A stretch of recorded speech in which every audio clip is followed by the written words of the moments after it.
Rina, first serve, team captain Louis Romero, targeting Rondina.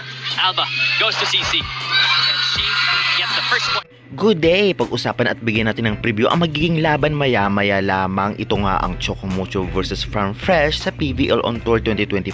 Kaya tapusin nyo ang video dahil sa mga pasabog at latest update. And before that guys, please naman, don't forget to like, comment, and subscribe, and pa-hit the notification bell para lagi po kayong updated sa mga bagong video about sa volleyball dito sa Pilipinas.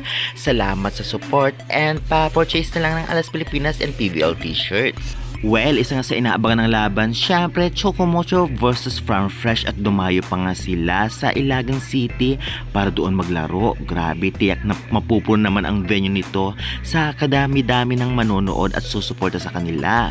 Lalaban po ang dalawang team na ito maya-maya lamang 4 PM ngayong July 12.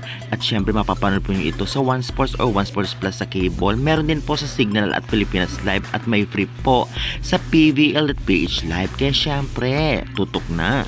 Farm Fresh may laban na sa Chocomucho, especially pumirma na ng kontrata sina Mineses at si Ces Molina na talagang alam naman nating napakalakas na players na lalong magpapalakas sa Farm Fresh ngayon. Makapaglalaro na nga ba sila?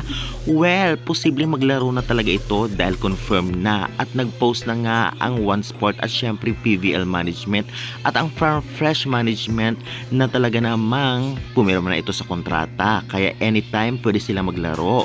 At lalong magpapahirap ito dito sa CMFT, lalong lalo pa na wala din si Marcus Alba sa kanila. At si Cici Rondina, hindi pa natin alam kung talagang sureball na maglalaro na sina Ces, ngunit malaking tulong ito kung sakali man makapaglaro sila, ay threat nga ito dito nga sa Chocomucho ngayon.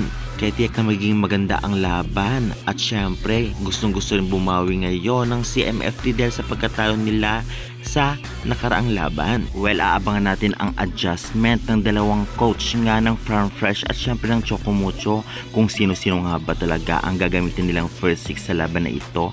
Lalong-lalo pa dahil sa may mga talo sila ngayon sa standings ay kailangan nilang bumawi, kaya gagawin ang lahat para makuha ang panalong ito. Especially habang maaga pa ay talagang dapat maraming panalo ang maipon nila.